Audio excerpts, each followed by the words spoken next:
Et coucou tout le monde, c'est Celle. Aujourd'hui on se retrouve pour la suite de Memory of Souls. Et aujourd'hui on va entamer le chapitre 4. Et j'ai très hâte de commencer ce chapitre 4.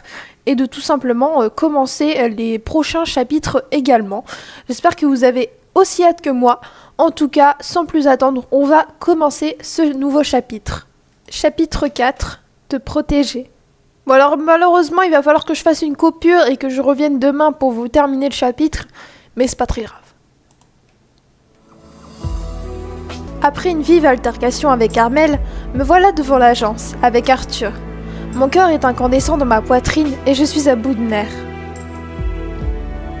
Lové dans ses bras, je m'effondre en larmes alors qu'il me berce pour que je m'apaise.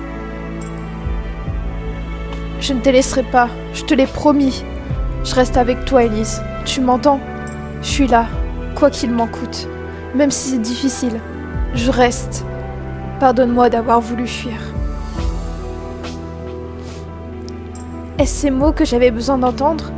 Car, dès qu'il les a prononcés, j'ai senti toute la peine que je traîne depuis ce matin s'envoler. Bah oui, c'est ça que t'avais besoin d'entendre. Je ne comprends pas pourquoi elle me parle de suite alors qu'il n'en a jamais été question entre nous. Ai-je mal compris des actes ou des paroles qu'il a eues à mon égard?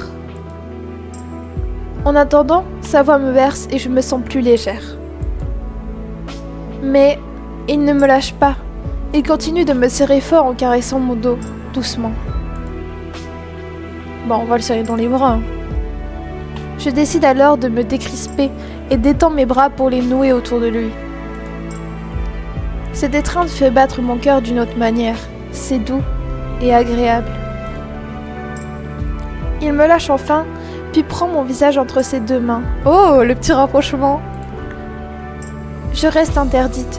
L'attraction est là, forte, puissante, presque incontrôlable. Il se dégage de cet être une grande douceur. Je ne sais pas comment l'expliquer. Arthur pose ses lèvres sur mon front et je décèle un léger tremblement. Je ferme les yeux et grave dans mon esprit la sensation de ce baiser sur ma peau. C'est joli. Tu devrais retourner travailler. Je suis pas loin. Oui. Je sens mes joues chauffer et, sans qu'on se dise quoi que ce soit d'autre, je retourne à l'agence en silence pour finir ma journée de travail comme si rien ne s'était passé. Point de vue d'Arthur, cool, ça faisait longtemps ça. Donc là on est chez Eric. Ça va, tonton? Je sors de mes pensées et me recentre sur la petite. Bah oui. Pardon, Sarah. Montre-moi ce dessin. Là, tu vois, c'est maman. Elle s'agite autour de son œuvre où l'on distingue des bonhommes bâtons. C'est trop mignon. Elle avait dessiné sa mère, non pas dans un lit d'hôpital, mais debout. Les bras lui sortent de la tête et ses jambes sont d'une longueur interminable, mais dans ses gribouillis, Sarah imagine Rose en pleine forme. C'est trop mignon, mais c'est trop triste en même temps. Cette vision me donne de la peine pour cet enfant, et je la nausée en pensant au sort qui a été réservé à la femme d'Eric. La culpabilité d'être si impuissant me ronge, et je ne souhaite qu'une seule chose, qu'on puisse aller reprendre son âme au vieux. Cependant, sans l'élixir, ça va être compliqué. Et en même temps, c'est mettre Élise en danger. Le vieux ne doit pas la trouver, jamais.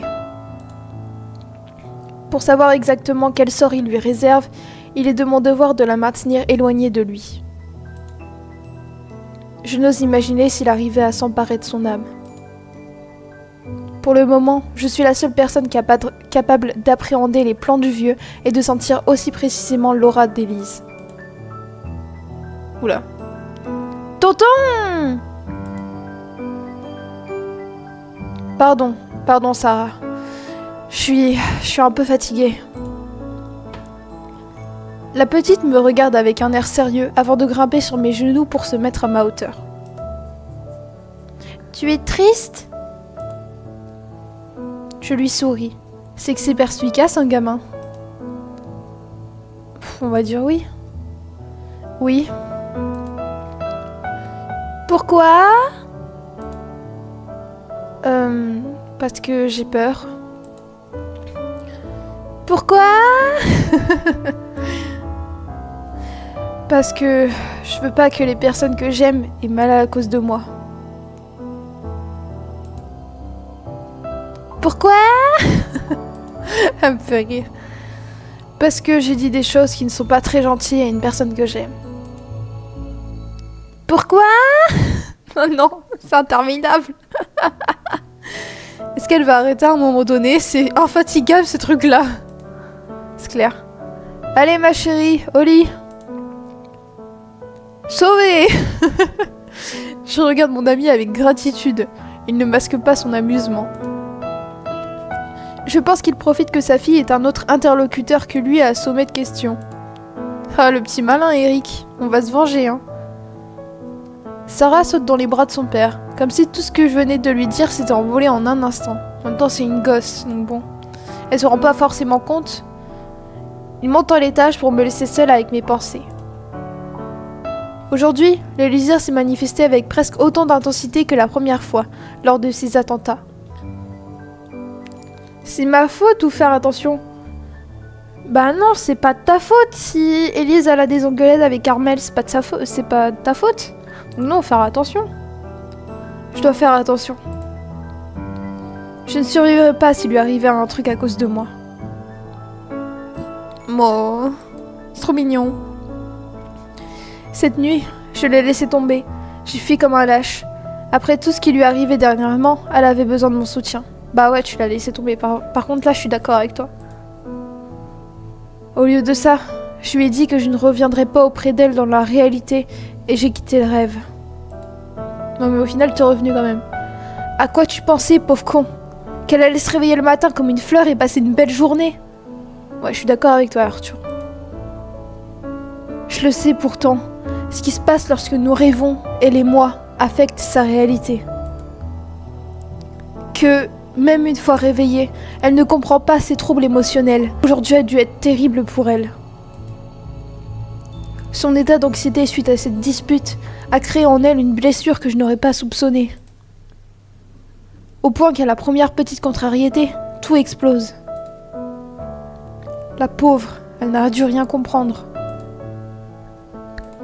Quel connard je fais!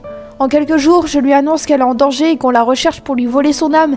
Puis après, je lui lance à la gueule que ce sera sans moi et qu'elle va devoir se démerder seule avec Eric.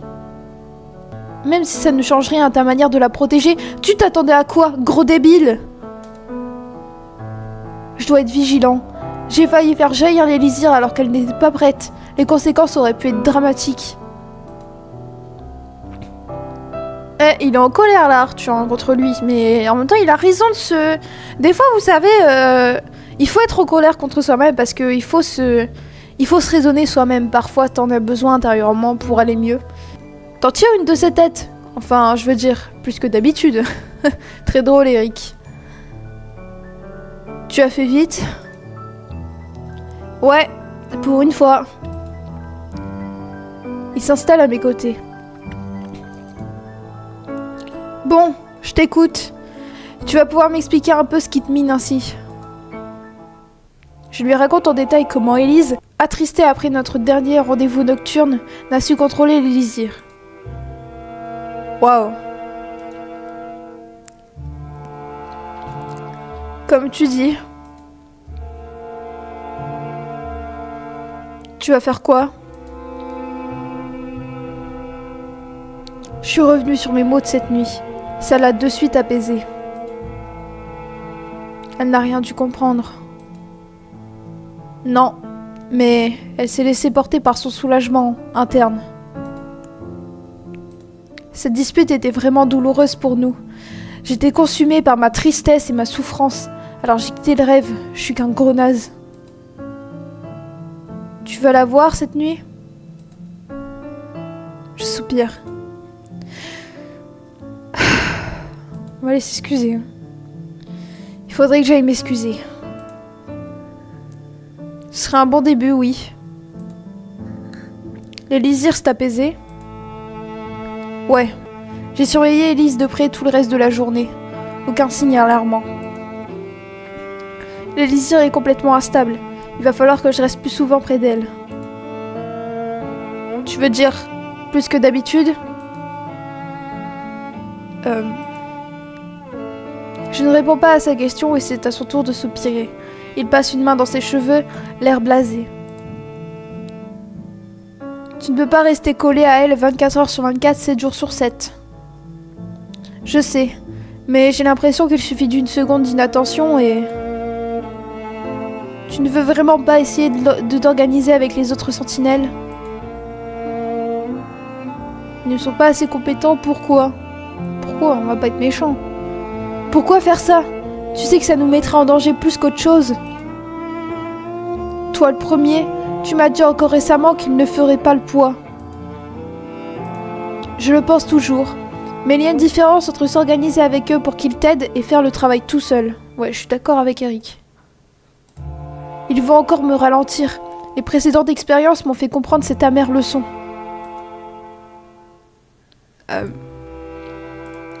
Pour ta gouverne, je tiens à préciser que je leur confie quand même des trucs. Oui.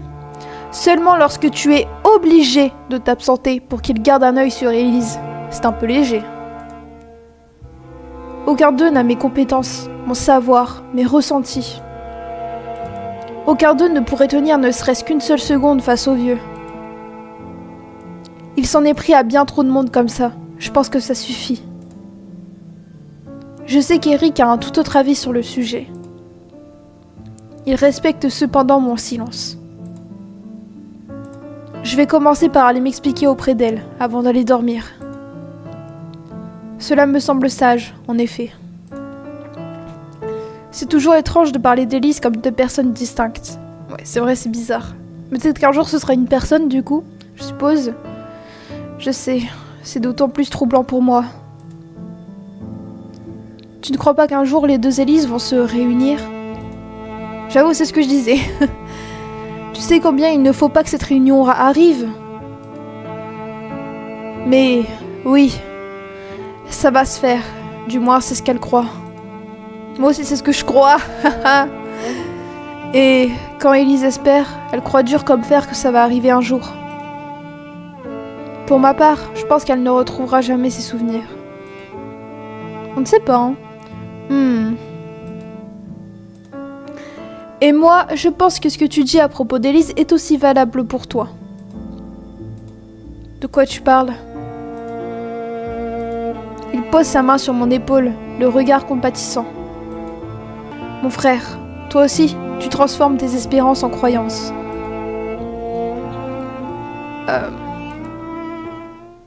Point de vue d'Élise. Oh là là. Allongée sur le canapé de mon salon, je regarde mon plafond. Je suis vidée. Si une simple dispute avec Carmel peut me mettre ainsi en danger, qu'est-ce que je vais devenir? Je suis peut-être de nature calme, en effet, mais si la moindre contrariété, accentuée par une nuit difficile, me fait exploser la poitrine, je sais que ça ne va pas le faire. Tu dois faire attention, bah oui. Je dois vraiment apprendre à contrôler mes émotions. Cependant, l'arrivée d'Arthur a vite fait de me calmer. Plus j'avance dans tout ça, et moins je comprends ce qui se passe. Je comprends. Il m'agace autant qu'il m'apaise. C'est à n'y rien comprendre. Je serre mes bras autour de ma poitrine, comme pour serrer quelque chose d'invisible. Mes bras se remémorent les siens, autour de moi, et mon pouce accélère alors que je suis envahie d'une sensation d'allégresse qui parcourt l'intégralité de mon corps. Élise, tu le connais si peu. Pourquoi tu te mets à ressentir tout ça pour lui? Ce n'est pas de l'amour, n'est-ce pas? Si, c'en est. C'est juste que tu ne le sais pas. Je frotte mon visage, plus perdu que jamais. Quand je ferme les yeux, je vois les siens, toujours aussi tristes. La sonnette retentit. Je me lève d'un bond et sors de mes pensées. Je me demande c'est qui, Isia? Qui peut sonner à cette heure-ci? Moi je dirais c'est Isia, hein. J'avance doucement vers ma porte avec appréhension et décroche l'interphone. Si c'est Izzy, elle va s'inquiéter de mon état. Oui? C'est Arthur. Ah non, pas du tout. Ah oui, mais je suis con. En plus, il a dit il y a 2 secondes qu'il va aller discuter avec elle. Oh mon Dieu, je suis tellement bête. Oui? Oh, c'est joli. Je lui ouvre et, en quelques secondes, il se retrouve sur le pas de ma porte. Je peux entrer? Je recule et lui indique mon salon de la main pour l'inciter à s'installer où bon lui semble. Hésitant, il entre chez moi d'une démarche presque maladroite et s'assied sur mon canapé. Je pense qu'il est important que nous parlions encore un peu de tout ça. Oui? Je m'installe sur un fauteuil en face de lui. Je suis désolée d'avoir débarqué ainsi, tout à l'heure, à ton boulot. J'ai eu très peur. J'ai vu. L'élésir n'a pas pour habitude de se manifester pour si peu. Nous allons devoir t'apprendre à le maîtriser. Pour l'empêcher de sortir, bah non, pas pour maîtriser des boules de feu. Pour qu'il ne puisse plus sortir? Hélas, non. Tu vas devoir apprendre à le faire sortir justement. C'est la seule manière de le maîtriser, pour qu'il ne te fasse plus de surprises. Je n'ai jamais eu ce genre de problème avant. Mes émotions ont déjà pris le dessus dans ma vie, bien avant toute cette histoire, et je n'ai jamais eu de sensation de surchauffe. C'est juste que, avant, l'élésir était paisiblement endormi. Depuis peu, apparemment, ce sommeil a pris fin, et l'élésir est prêt. Un peu comme un fruit mûr, c'est ce qu'on appelle l'éveil. C'est pour cette raison que c'est seulement à partir de maintenant que tu en ressens les effets. Je n'ai aucune preuve que tout ça soit vrai. Avoir la poitrine qui chauffe, c'est un peu léger comme argument, mais admettons. Je ne comprends pas. Je ne comprends pas. Pourquoi moi ? Tu penses que je suis une sainte ? Tu crois vraiment que je suis une sorte de sainte ? Arthur sourit timidement. Gaïa ne choisit pas des saints pour être des Cercas, et encore moins pour les Lysirs. Vous êtes certes un peu plus sympa que la moyenne, mais vous restez des êtres humains, avec vos défauts. C'est ce qui fait votre faiblesse, mais aussi votre force. En revanche, il y a, en effet, des êtres d'une grande sagesse. Ces personnes sont tellement élevées qu'elles n'ont pas besoin de pouvoirs sacrés. Car, quelque part, ils le sont déjà par eux-mêmes. Je vois. Vraiment, j'adore ce collier-là avec la lune. Il est magnifique. Je veux le même. Donnez-moi la référence, s'il vous plaît. Je suis donc choisie un peu par hasard ? Je ne dirais pas ça. Je pense que, au contraire, Gaïa t'a choisi avec beaucoup de soin. Elle a ses raisons. Bah, ok. D'accord. Vous n'êtes pas des super-héros, Élise. On ne va pas vous demander de vous battre. Il appuie son regard, comme si mon idée première était de me jeter à corps perdu dans la bataille. C'est mal me connaître. Pourtant, tous vos récits résonnent comme une sorte de grande guerre. C'est vrai, mais c'est une guerre où vous n'avez pas besoin de vous battre. Car ce sont les sentinelles, comme toi, qui vous battez pour nous, c'est bien ça ? Son regard s'illumine. Oui, voilà, c'est tout à fait ça. Je ne vois pas pourquoi ce sont les plus forts, comme nous, qui devons rester en retrait. Non pas que j'ai envie de faire la guerre, mais si ça me concerne... Oui, mais non. Vos vies, à toi et aux Cercas, sont particulières. Ouais, je n'adhère pas vraiment à cette idée. C'est juste que les dons des Cercas sont convoités. Ça fait de vous des cibles de choix, sans compter que vous n'avez pas la force physique des sentinelles. Alors, il faut des personnes pour protéger vos dons, tout comme il existe la police et d'autres figures d'autorité pour protéger les êtres humains. Les sentinelles apportent un équilibre en prêtant leur force à ceux qui en ont besoin et qui sont menacés. Je comprends mieux. J'avais peur que tu dises que la vie des Cercas avait plus d'importance que celle des personnes sans dons. Non, Gaïa ne fait aucune distinction. Chaque vie est importante. La guerre sera gagnée si toi et les 3 Solis êtes réunis. Bah, je suis perdue. Quoi? Il y a encore des gens spéciaux? Je commence à me perdre. Il y a juste toi, les Lysirs et les Cercas. Mais parmi ces Cercas, 3 d'entre eux sont des Solis. Je sais pas comment ça se prononce, mais je le dis comme ça. Les Solis sont des personnes aux dons extraordinaires et assez impressionnants qui, une fois réunis, peuvent presque rivaliser avec les pouvoirs de l'Élysir. Et ton apprentissage commencera grâce à eux. Ce sont eux qui vont contribuer à nourrir ton pouvoir. Je vais devoir aspirer leur pouvoir, comme la famille Castrade. Ils me regardent, horrifiés.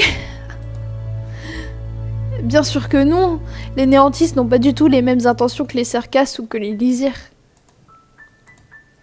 Les Solis te feront don de leur pouvoir, en toute simplicité, parce que tu es les Lysirs. Ils ne perdront ni leur âme, ni leur capacité, c'est un peu comme l'amour. Oh, c'est joli ça. Quand on donne de l'amour, on n'en perd pas, bien au contraire. Oh, c'est trop beau cette phrase. Je suis totalement d'accord avec Arthur. Je comprends. Mais où sont-ils ? On sait pas.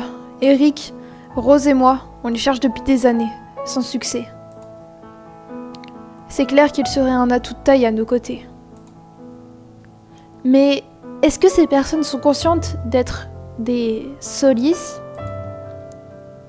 Ça aussi, on n'en sait rien. Bah, c'est pas facile. C'est compliqué votre affaire. Je te le fais pas dire. Son sourire est crispé, il est tendu. Ses mains sont nouées entre elles et son regard est fuyant. Rares sont les fois où Arthur me regarde dans les yeux. À chaque fois que ça arrive, j'ai l'impression de perdre mes moyens. Et lui aussi. Comment sais-tu que je suis l'Élysir ? Je l'ai quasiment toujours su. Lorsque je t'ai vu pour la première fois, je n'ai plus eu de doute. Tu veux dire, il y a quelques jours ? Non, je te rappelle que je te surveille à distance, et ce depuis des années. Même il n'y a pas que ça, hein. Je dirais, comment tu savais que j'étais l'Élysir ? Je pensais pas que ça faisait si longtemps. Mais comment as-tu su que j'étais l'Élysir ? Je pense que c'est un peu par hasard. C'est-à-dire ? Arthur, j'aimerais en savoir plus. Il soupire. J'étais dans le métro avec toi. Il y avait du monde, beaucoup de monde. Il faisait extrêmement chaud ce jour-là. Je pense que tu devais avoir 18 ans à l'époque. Oh, je devais sortir de cours ? Oui. La foule avait fini par me pousser contre toi. Son regard est fuyant. J'ai l'impression qu'il me raconte des souvenirs qui ne lui sont pas agréables. À ton contact, j'ai senti ton aura et ton élysir s'est manifesté. Je n'ai aucun souvenir. Tu es sûr ? Tu ne te souviens pas d'avoir eu un mal étrange dans la poitrine alors que tu étais dans une robe de métro ? Maintenant que tu le dis, si, ça me dit quelque chose. La même douleur, la même brûlure que je ressens quand l'élysir veut sortir. Je n'avais jamais fait le rapprochement.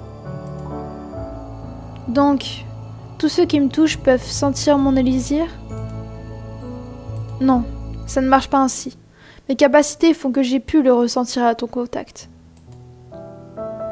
Rien qu'en touchant ma peau? Il acquiesce. Mais qu'est-ce qui a déclenché mon élixir?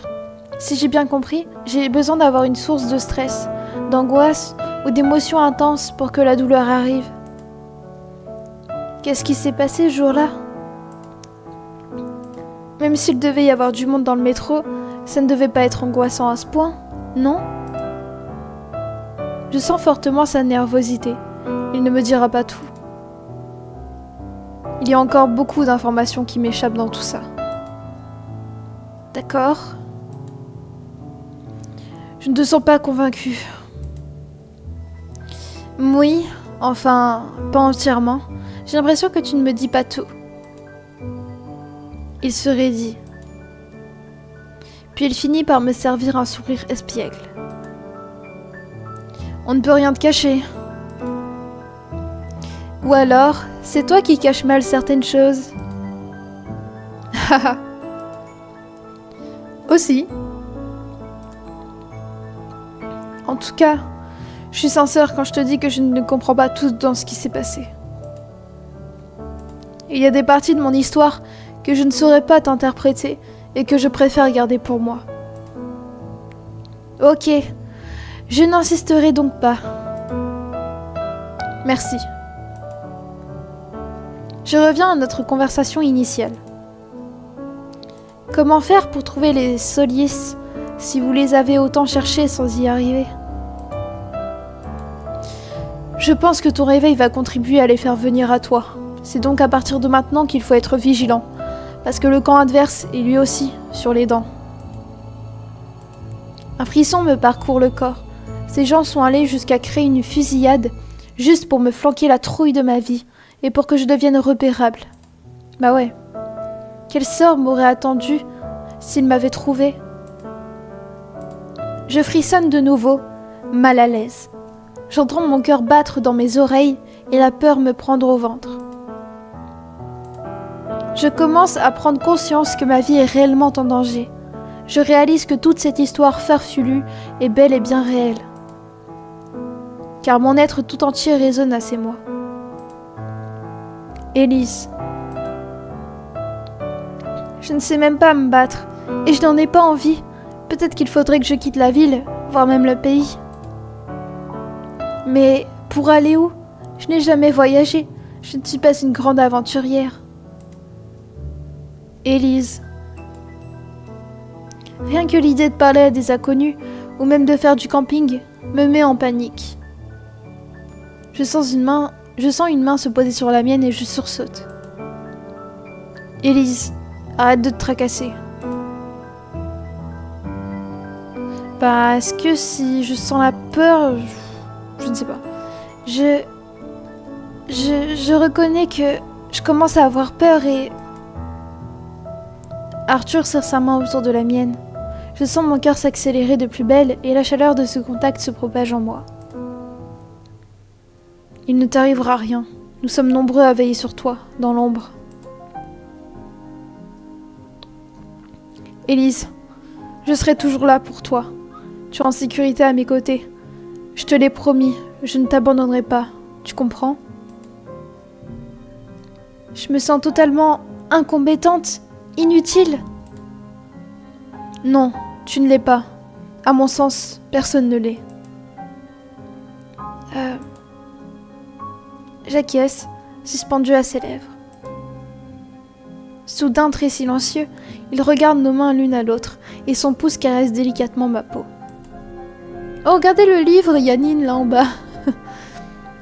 Son geste est un concentré de tendresse et cette attention touche quelque chose en moi. Oui. Je vais rentrer. Je voulais voir comment ça allait. Ce week-end, je viendrai te chercher pour commencer ton apprentissage. C'est bon pour toi? Bah on va... accepter... Comment ça, accepter à contre-corps? Bah acquiescer. Oui. Bien. À bientôt. Le temps que je me lève, il est déjà devant ma porte et disparaît.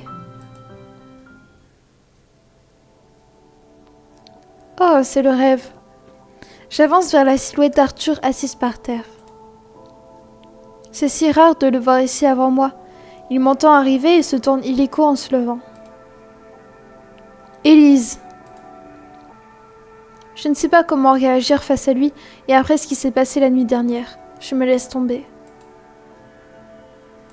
Il s'approche à grande enjambée et me prend dans ses bras.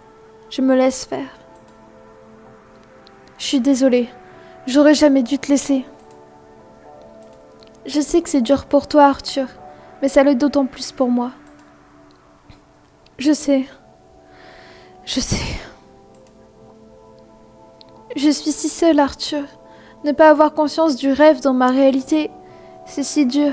Et toi, tu veux me laisser ici et là-bas? Je cache mon visage dans mes mains pour pleurer à chaudes larmes. Oh, bichette. Je suis si désolée. Je suis complètement dépassée par la situation. Je suis mort de peur que le vieux te retrouve. Terrifiée à l'idée de ce que tu pourrais faire si tu tombais vraiment amoureuse de moi dans la réalité. Si tu retrouvais tes souvenirs d'ici. Si... Je sais que tu irais te jeter dans la gueule du loup. Bah, t'assumes. C'est mon choix, Arthur. Je ne l'accepte pas. Ça en vaut la peine. Non. Non. Rien ne vaut que tu te mettes en danger. Ce serait terrible pour Gaïa, terrible pour moi. Je me décide à me blottir contre lui. S'il te plaît, ne fuis plus. Je suis là. Je resterai près de toi. Je sais tout au fond de moi qu'une fois les désirs complétés, je ne craindrai plus personne. Pas même Castrade. Personne. Même si Arthur m'a expliqué le contraire. Je pourrais ramener Rose à Sarah, je pourrais aider Arthur et tous ceux qui ont besoin de moi. Je pourrais me libérer d'ici. Mais sans aide extérieure, sans guide, je n'ai aucune chance. Exprimer sa gratitude. Merci de commencer mon apprentissage. Je te devais bien ça. Je pense que je ne peux plus reculer. En effet. Nous avons passé le reste de la nuit à parler et à nous câliner. Faites que ces moments ne cessent jamais. Tu m'étonnes. C'est trop bien l'été! Mon ami se tire en levant la tête face au soleil brûlant. Malgré la chaleur suffocante, les rues sont remplies de touristes. Comment ça va, toi? On dirait que tu vas mieux. Je me trompe? Je lui souris. Oui, on dirait bien que ça va. Je suis rassurée. D'ailleurs, j'avais pensé à te divertir un peu, histoire que tu penses à autre chose. C'est-à-dire, toi, t'as une idée en tête. Eh bien, que dirais-tu d'aller se faire un ciné? Juste toi et moi. C'est tranquille, ça. Oh, et tu penses à quel film? En fait, pas un film. C'est ce fameux documentaire sur la nature que tu avais loupé et qui revient exceptionnellement et... Oui! Oui, oui, oui!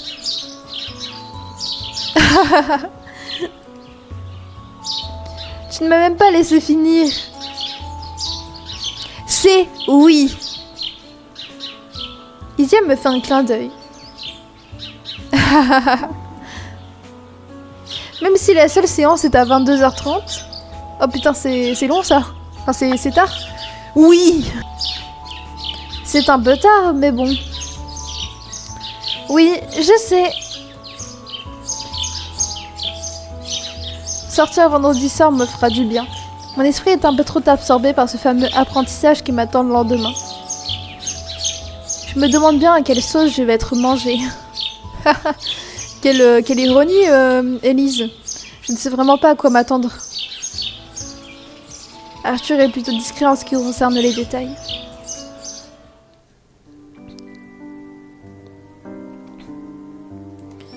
Malgré sa toute petite taille, la salle de cinéma n'est pas beaucoup remplie étant donné l'heure tardive et le genre de documentaire. Il doit y avoir une dizaine de personnes. Tiens, je nous ai pris du popcorn. Oh, c'est la peste.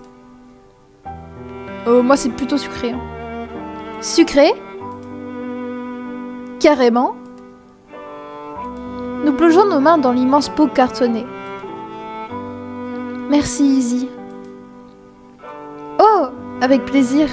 J'adore les pop-corn. Et puis, la prochaine fois, ce sera ton tour, Bichette.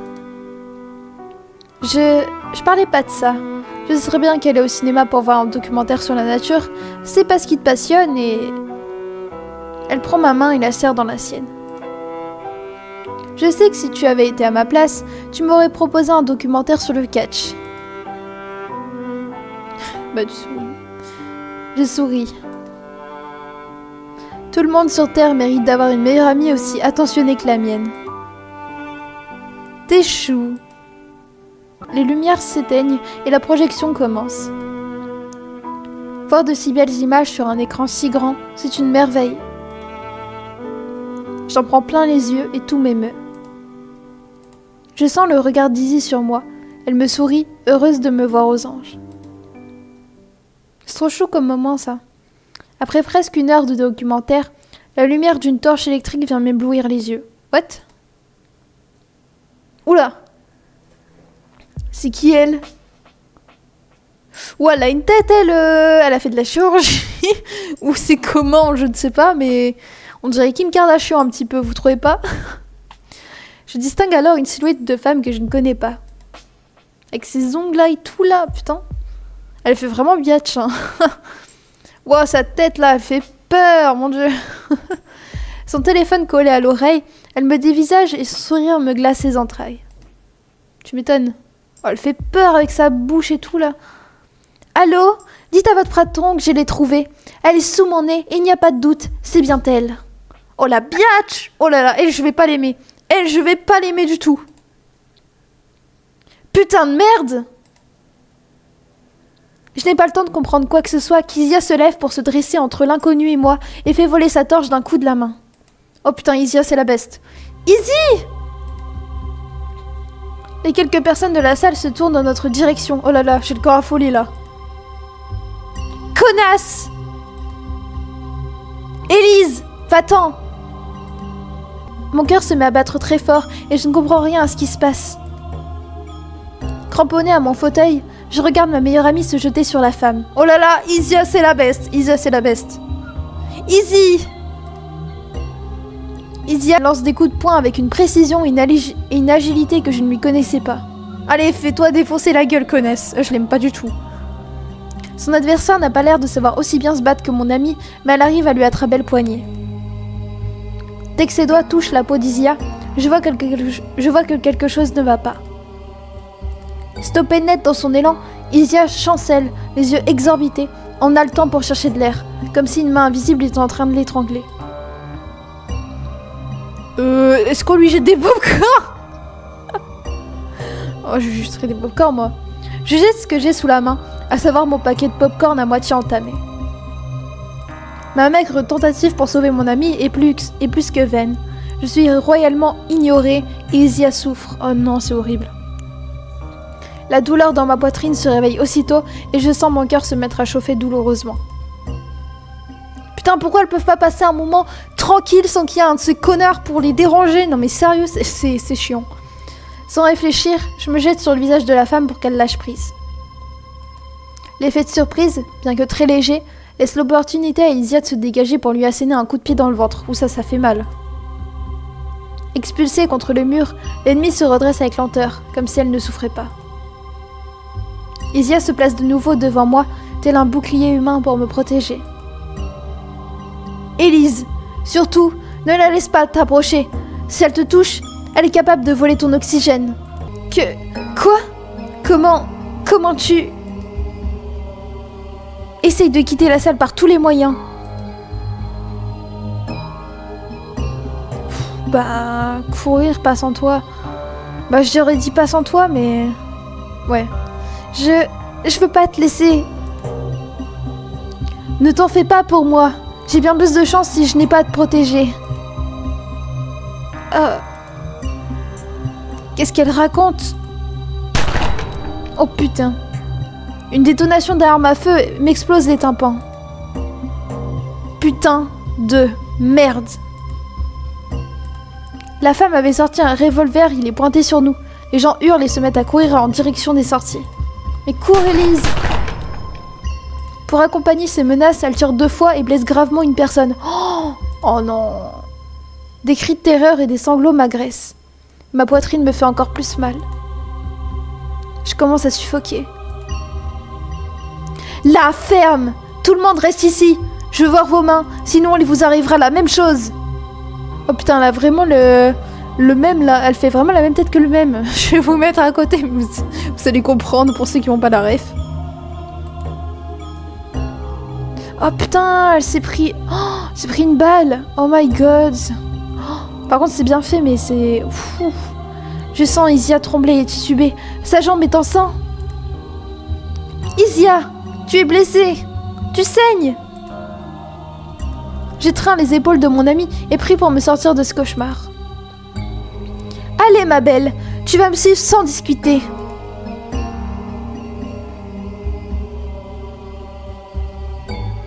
Elle lève une main en fronçant les sourcils. J'entends quelqu'un non loin de moi gémir, ses mains plaquées sur sa gorge. Je n'ai pas besoin de toucher pour briver d'oxygène. L'homme pris pour cible s'écroule sur le sol, inanimé. C'est avec terreur que je découvre des corps étendus par terre. Ces gens sont-ils morts? Il y a du sang, de l'angoisse, des pleurs, de l'horreur. Oh, quelle scène! Ma poitrine redouble de chaleur et je commence à avoir très mal. Je plaque ma main sur la douleur naissante. Je me sens si inutile. S'il vous plaît, que quelqu'un vienne nous sauver. Je suis sûre Arthur, il va débarquer. Allez, appelez Arthur. Arthur! Arthur! Point de vue Arthur. Oh là là. Oh là là. Mon Dieu! Mais il est loin Arthur là, non? Je ne sais pas. Mon garçon, il faut être sûr pour cet enlèvement. Tu sais très bien que mes sources sont sûres. Lazarus se frotte le visage, écœuré. On doit trouver des solutions, mais c'est presque impossible quand ça concerne le vieux. Soudain, une terrible sensation me frappe et me fige sur place. Hé, mon grand, ça va? Je ne réponds pas, tous mes sens sont en alerte. Je me redresse sur le qui-vive. Élise. Arthur! Élise! Je tourne sur moi-même, comme si elle était dans la même pièce que moi. Non, faut que t'ailles la chercher là. Je l'entends m'appeler très clairement, et en même temps je sens que les lisières me transperçaient de toutes parts. Vas-y! Lazarus comprend ce qui se passe et je bandis dehors en empoignant mon casque de moto. Oh, il fait de la moto! C'est trop sexy! Pardon, je m'emballe. J'envoie immédiatement ma destination par message à Eric. Je sais exactement où aller. Il suffit de suivre mes sens. Impossible de me tromper. C'est comme suivre un phare au milieu de la nuit. Toujours sur ma moto, je roule à vive allure en direction de l'élysire qu'aimait Élise. Elle est en danger, ça ne fait aucun doute. Bon sang, elle est pourtant avec Isia. Si sa pote est en difficulté, c'est que c'est grave. La nausée me prend à la gorge et je serre les dents. J'espère seulement que tout va bien pour elle. Ah non, ça va pas très bien, non. Je sais parfaitement où je vais. L'appel d'Élise est incessant depuis les 2 minutes et 15 secondes où je suis partie. C'est très précis tout ça, hein. Après avoir balancé ma moto devant l'établissement quasi désert à cette heure-ci, j'ai pu rentrer sans difficulté. J'ai quand même croisé une dizaine de personnes à qui j'ai bien fait flipper. Heureusement, ces gens ne garderont aucun souvenir de ma présence.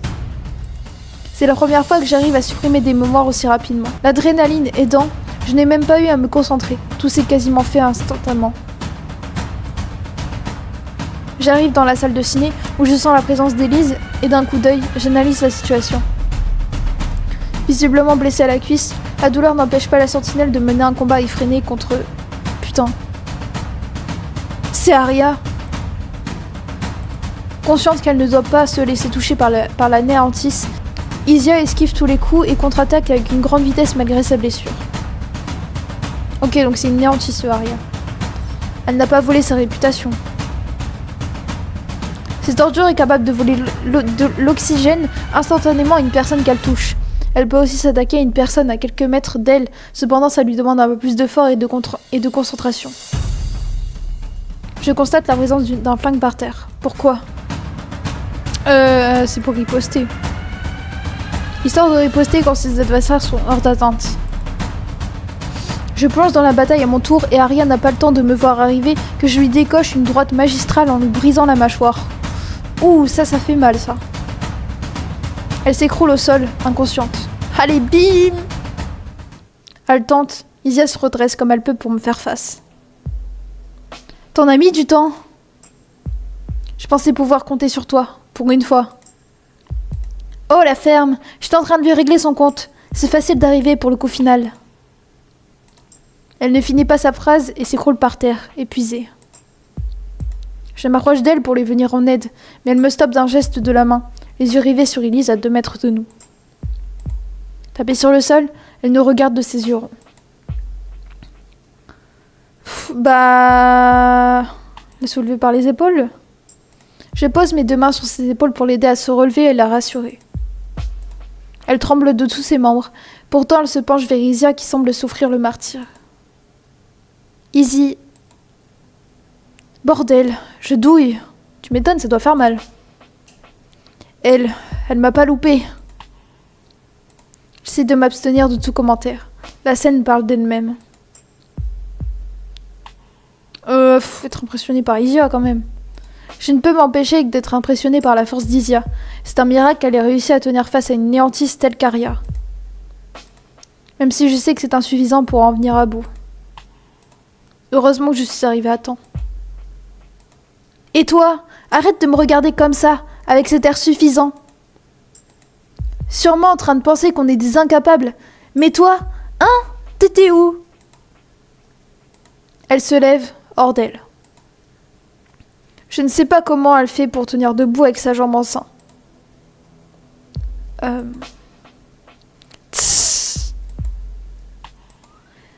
Je me suis peut-être fait défoncer, mais au moins elle est toujours en vie. Parce que je suis arrivée pour finir le boulot. Parce que j'ai fait le mien aussi. Je l'ai protégé. Si je peux me permettre, t'as failli y passer. Regarde dans quel état tu es. T'as toujours le dernier mot, hein? Bouffon. Ils sont marrants. Je quitte des yeux Isia et...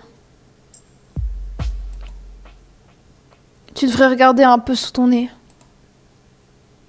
Izzy... Allez, terrifiez elle. Élise. Élise, encore plus en état de choc, a assisté à toute notre dispute et n'en a certainement raté aucune miette. Qu'est-ce que... Toi et Arthur? La sentinelle se tourne vers moi, furibonde. T'es fière de toi maintenant? Je lève les mains pour clamer mon innocence aussi blanc que neige. C'est pas moi. Je n'ai rien dit. Le combat et notre dispute terminée, je peux enfin me focaliser sur l'ambiance environnante. Les gens dans la salle sont figés dans la peur, tremblent ou gémissent. D'autres sont en larmes près de leurs proches blessés, ou même morts. Oh non, c'est trop triste.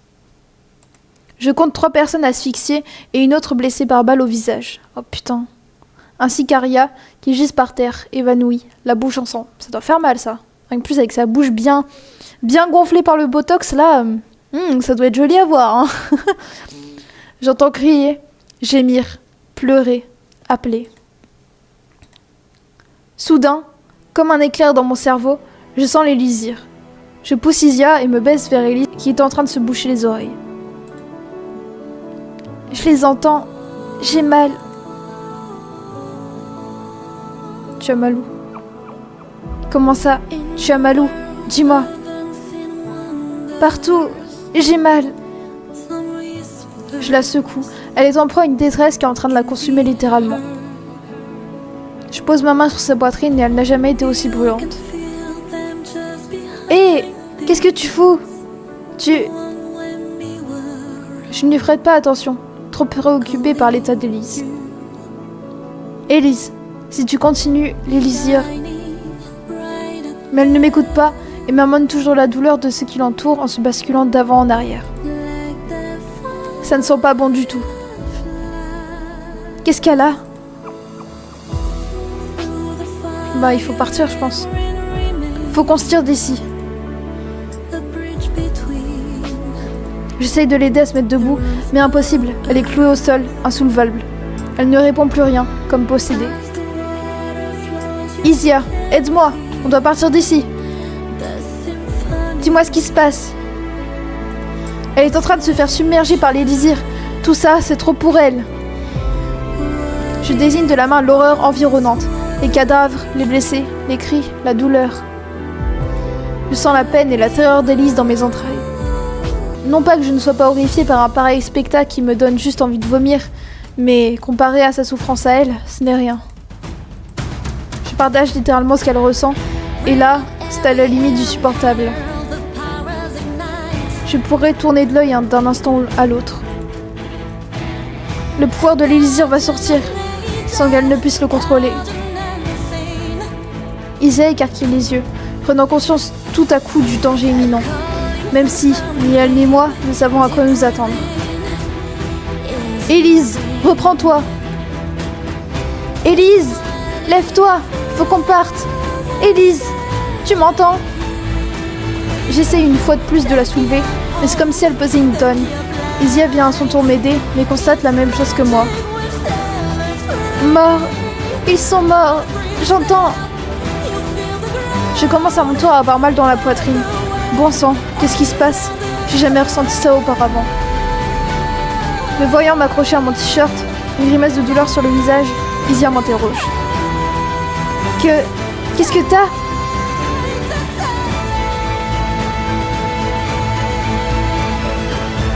Je sais pas. Je sens leur souffrance. Arrêtez! Arrêtez! Élise, je suis là. Regarde-moi. C'est moi, Arthur. Je suis là. Toujours là. Les mains plaquées contre ses oreilles, elle a les yeux fermés et secoue la tête. Elle ne m'entend toujours pas. Stop! Arrêtez! Arrêtez! Ce que je redoutais tant finit par se produire sous mes yeux. Ouh! Une onde de choc me propulse en arrière, ainsi que tout ce qui entoure Élise. J'ai le temps de voir l'onde se propager sur des dizaines de mètres à la ronde, en faisant tomber tout le monde au sol. Une fois le choc passé, je me redresse d'un seul coup, et je ne peux que constater l'impossible, à moitié aveuglée.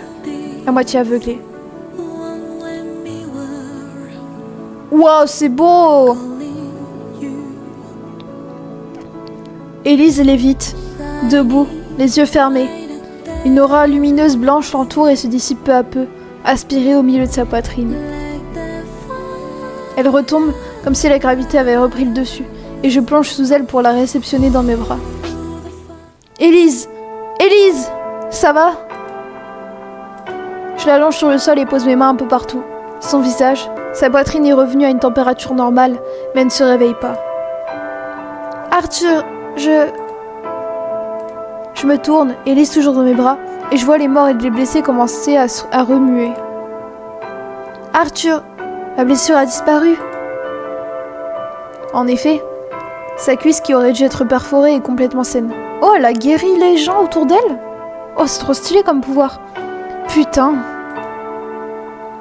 Je jette un œil alors vers l'un des types morts, celui qui semblait s'être pris une balle dans la tête.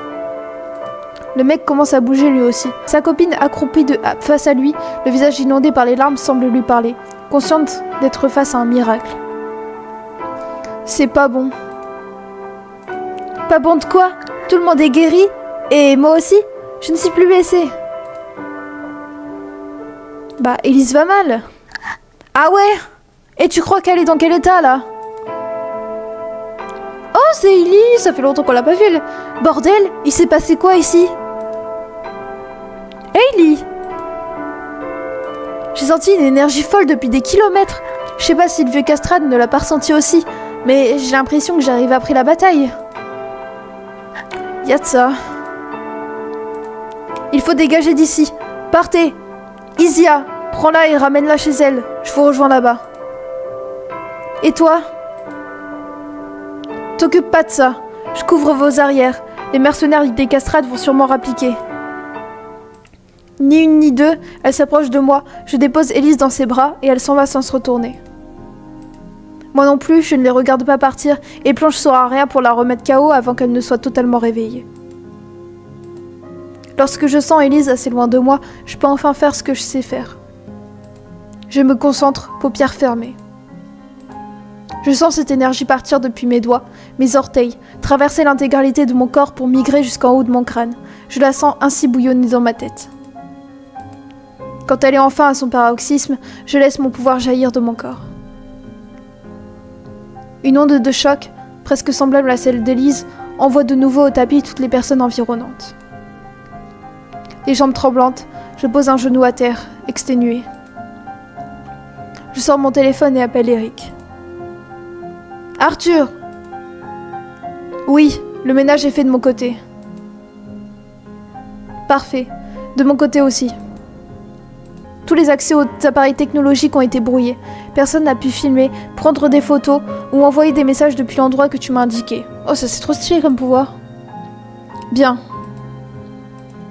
Toutes traces d'Elise et d'Isia ont été effacées du serveur de données du cinéma. Tu es bien sûr que personne ne t'a vu? Je souris tout seul face à la bêtise et le non-sens de sa remarque. Bien sûr qu'on m'a vu, c'était Aria. Suis-je bête? Acquiescer, ça me fait rire. C'est pas moi qui l'ai dit. Tu leur as supprimé la mémoire jusqu'à quel moment? Juste avant que l'anéantisse débarque. Tout le monde va garder le souvenir que le film a été interrompu et que la salle a été plongée dans le noir. Je regarde tous les gens au sol que je vais devoir réinstaller à leur place comme si de rien n'était. Le gars qui a été touché par balle à la tête va avoir une sacrée surprise en se réveillant. J'ai peut-être la faculté d'exprimer les souvenirs aux gens, mais pas de laver les taches de sang sur leurs fringues. Je ne peux pas tout régler non plus. Sa seule explication plausible serait qu'il aura saigné du nez. Le grand génie que je suis a pensé à lui barbouiller les narines avec son sang. C'est assez grossier. Je peux pas faire mieux. Je regarde Aria allongée sur le sol, inconsciente. On va fouiller ses poches quand même, non? Je me baisse et fouille ses poches pour y trouver son téléphone portable. Eric, j'ai le téléphone d'Aria. Tu arriverais à le déverrouiller? Aucun problème. Il me demande de faire quelques manipulations et rapidement, le verdict tombe. Elle a passé un appel de 17 secondes, il y a 10 minutes. Oh, mince, c'est un numéro des hommes de... Putain! Attends, laisse-moi le temps de retrouver l'enregistrement de l'appel. Le numéro qu'elle a composé figure parmi ceux que j'ai mis sur écoute. Je suis en apnée lorsque nous écoutons le contenu audio. Ils sont au courant que l'Élysée est une femme, mais heureusement pour nous, elle ne leur a pas donné plus d'infos. C'est sûrement sa manière à elle de s'assurer qu'elle seule peut leur livrer Élise. Sans doute. Par contre, je sais pas quoi faire d'elle. Je peux pas la laisser ici. On n'a pas trop le choix. Même si tu lui retires tous ses souvenirs, elle a passé un appel et tu peux pas laver la cervelle de son interlocuteur. Elle saura qu'elle a eu affaire à des sentinelles et voilà. Laisse-la là, de toute façon. Tu ne peux rien faire d'autre à part te tirer en vitesse, car les hommes de main de Georges seront bientôt là. Ouais.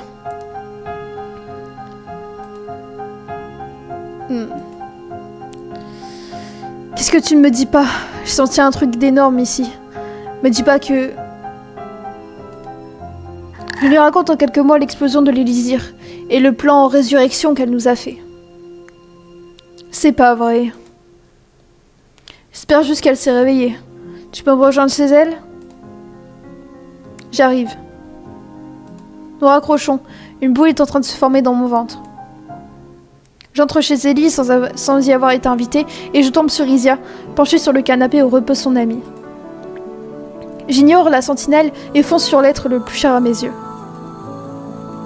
Élise. Elle ne s'est pas réveillée. Je me tourne vivement. Quoi? J'ai tout essayé et...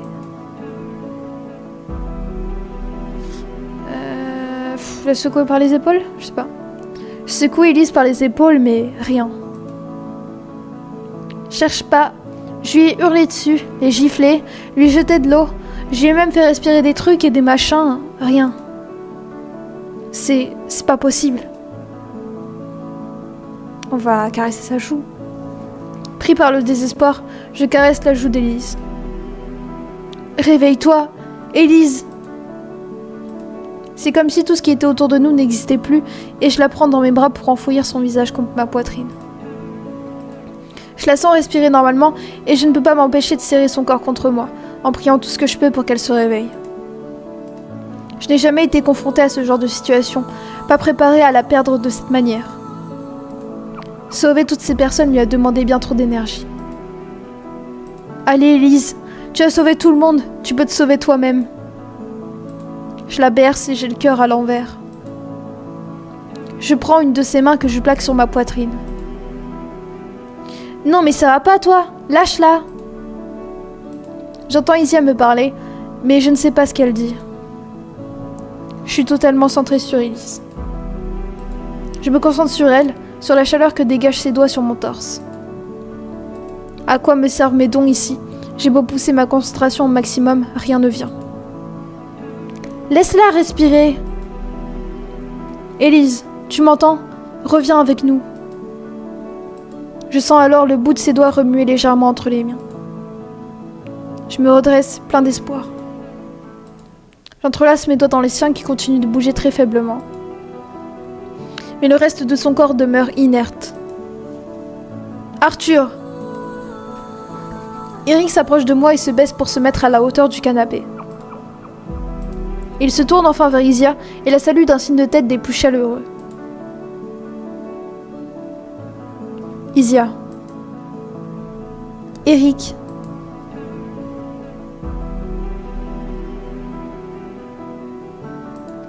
Il ouvre sa sacoche et en sort son attirail du parfait docteur. Nous le regardons ausculter Élise. Avoir un médecin à domicile est ce qu'il y a de plus confortable pour nous, ça c'est clair. Il aurait très bien pu être un grand génie de l'informatique. Je lui ai donc fourni tout le matériel informatique dont il avait besoin pour nos recherches, nos piratages et autres manipulations qui me dépassent. Mais son vœu le plus cher a toujours été d'aider les gens. C'est pour ça qu'il est devenu docteur. Peut-on rêver mieux comme acolyte? Elle ne répond à aucun stimuli, comme si elle était dans le coma. Mon sang se fige dans mes veines, c'est un cauchemar. Elle a sauvé la vie de tous ces gens, y compris celle de notre ennemi, pour au final perdre la sienne. Il faut l'emmener à l'hôpital, on aurait dû commencer par là. Le vieux aurait commencé par là lui aussi, en plus il sait que l'Élysire est une femme. Comment tu sais que le vieux Castrade est au courant qu'elle est une femme? Eric a retracé la belle Daria et on a pu écouter la conversation. Oh. Mais où est-elle? Elle a vu le visage d'Élise, elle connaît son prénom. Elle... Déstresse. Comment lui expliquer que toutes les personnes dans la salle de cinéma, Aria comprise, ont eu la mémoire effacée sans lui révéler que c'est mon œuvre? Elle ne doit absolument pas le découvrir.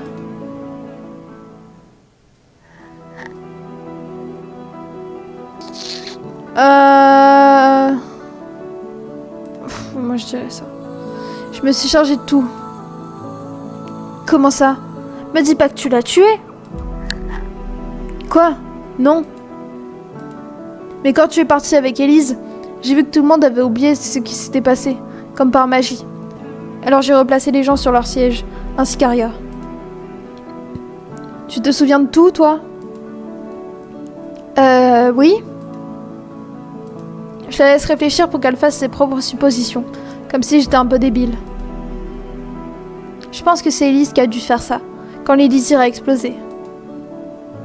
Tu crois? Je ne vois que cette solution.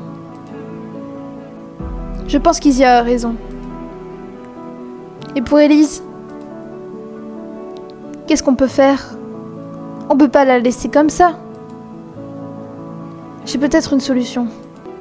Ah les gars, j'ai plus de tickets. Il me reste une scène et j'ai terminé le chapitre 4. Donc nous on se retrouve et bien tout de suite. Et coucou, on se retrouve pour la suite et la fin du chapitre 4 de Memory of Souls. Et c'est reparti. J'ai peut-être une solution. Je regarde Eric et on se comprend sans même se parler. Il aurait vraiment pu être ce frère que je n'ai jamais eu. Calmement, il se tourne vers la sentinelle. Isia, je pense que tu peux rentrer chez toi. Nous nous occupons de ton ami. Pas moyen, je ne la quitte pas. Je vais pas laisser se tarer seule avec elle. Je reste ici aussi. Mais nous devons être en nombre très limité dans la pièce. Isia, nous pouvons avoir une chance de la ramener si nous sommes seuls. Oh. Vous allez lui faire quoi? Ça n'a aucun sens ce que tu dis. Ce serait trop long à t'expliquer, mais chaque minute compte. Que décides-tu? Oh. Rah! Je m'en vais. Tenez-moi au courant. Elle se lève et se dirige vers la porte en m'adressant un dernier regard assassin. Toi, je te fais toujours pas confiance. T'as de la chance que le mari de Rose soit un mec en or. Je ne détourne pas les yeux pour lui donner la satisfaction de m'insulter jusqu'au bout et elle quitte l'appartement en claquant la porte. Je prends Elise dans mes bras et me dirige vers sa chambre, Eric sur mes talons. Je pose enfin Elise, parfaitement immobile, sur son lit. Tu penses à ce que je pense? Très certainement. Je dois aller la retrouver dans le rêve. Tu sauras quoi faire? Bon sang, je n'en ai aucune idée, mais je n'ai que cette option, sauf si tu en as une plus pertinente. Non, mon frère. À part toi, je ne vois pas qui d'autre pourrait l'aider à revenir. On ne peut vraiment pas l'emmener à l'hôpital? Je grince des dents. Cet ordure fait surveiller tous les hôpitaux. Il a des yeux partout. Avec ce qui vient de se passer, si une femme de son âge, dans cette ville ou aux alentours, arrive en étant dans le coma pour aucune raison, c'est certain qu'il va la trouver. Il a pas tort. C'est vrai qu'elle n'a aucune trace de blessure extérieure, que son cœur bat parfaitement bien. Ça ne pourrait même pas passer pour un AVC ou autre. De toute manière, même là-bas, il ne saurait pas quoi faire. Bah ouais. C'est vrai. Je me sens totalement pris au dépourvu. Sur ce coup-là, je ne sers à rien. Pardon Eric, mais c'est vrai. Il fouille dans sa sacoche de médecin et ouvre une petite mallette remplie de flacons. Arrête, ne dis pas ça. Sans ton intervention tout à l'heure, nous n'aurions pas réussi à préserver son identité. Oui, j'aurais préféré en faire plus. On veut tous en faire plus. Enfin, Eric sort une seringue qu'il vient de remplir. Cela va t'assommer quelque temps. Quoi, c'est pour l'endormir? Parfait. Je sais pas ce qu'il va faire. Demandez à Eric de pratiquer l'ingestion ou faire au plus vite. Bah demande-lui, non? Je sais pas. Fais vite. Doucement, mon frère. Ouais. J'ai la bougeotte et je le regarde préparer sa seringue, taper dessus, passer un coton imbibé sur mon bras. Bordel, ça prend 1000 ans son affaire. Bah, c'est un truc de docteur, quoi. C'est comme les vaccins, moi, à chaque fois, ça prend longtemps quand même. Enfin, il plante l'aiguille dans mon épaule. Au bout de quelques instants, je sens les effets et m'effondre sur Élise. Oula, pauvre Élise, elle va se faire écraser. Me retrouver ici est vraiment le dernier recours qu'il me reste pour la ramener. Elle pourra peut-être au moins me dire quoi faire, même si, à vrai dire, je ne sais pas si elle aura la moindre idée de comment se faire revenir. Je pivote dans tous les sens et je la distingue enfin, de dos. Je cours vers elle, à perdre haleine. Élise! Elle se tourne vers moi, en écarquillant les yeux, et je plonge sur elle en la prenant dans mes bras. C'est un peu comme enfin respirer, après avoir eu la sensation de se noyer. Bon sang, j'étais même pas sûre que tu sois ici. C'est la panique, dis-moi que ça va. Je la serre d'autant plus contre moi, en passant mes mains dans ses cheveux, puis j'enfouis mon visage au creux de son épaule. J'ai cru que je ne te reverrais jamais. J'ai eu si peur, peur de te perdre. Arthur? Où est-ce qu'on est? Je comprends pas. Pourquoi on est habillé comme ça? Oh! Non! Me dites pas qu'elle a perdu ses souvenirs. Oh putain, la tête d'Arthur, c'est exactement ma tête. Me dites pas que la Élise du rêve a perdu ses souvenirs du rêve, qu'ils sont en couple, etc. Et qu'en gros, c'est la Élise de la réalité, là. Oh putain, si c'est ça, je... Oh là là, c'est chaud. Elle se dégage de mes bras et prend sa tête entre ses mains. Aïe, ma tête. Je recule d'un pas, comprenant qui j'ai en face de moi. Bah ouais, c'est la Élise de la réalité, c'est clairement ça. Hein. Ce n'est pas Élise du rêve. Ouais. Sous mes yeux, dans ce décor blanc, c'est l'Élise de la réalité qui me dévisage. Exactement. Putain, point de vue souvenir d'Arthur. Oh là là, ça va être la fin. 12 ans auparavant. Assis sur le banc de l'arrêt du bus, je regarde les gens passer. Je fais tout ce que je peux pour ne pas rester chez moi. J'ai passé l'après-midi avec l'inspecteur. Un de ces gars m'a embarqué parce que j'ai été surpris avec de la drogue. C'est pas bien ça, Arthur. Forcément qu'on m'a pas cru quand je leur ai dit que ce n'était pas à moi. Après, c'est vrai que j'ai pas cherché plus que ça à m'en dédouaner. Bah oui, on continue. Et je vous retrouve juste après, pour vous faire un petit débrief. Bon les gars, on a terminé le chapitre 4. Alors pour vous faire un petit débrief, un petit résumé du souvenir d'Arthur. Alors en fait, il venait de se faire engueuler par les policiers parce que il avait de la drogue sur lui qu'il avait volé à des gens, à des dealers. Et en fait, il rencontre Élise pour la première fois dans la réalité. Et elle est avec ses parents. Et ils font une sortie en famille.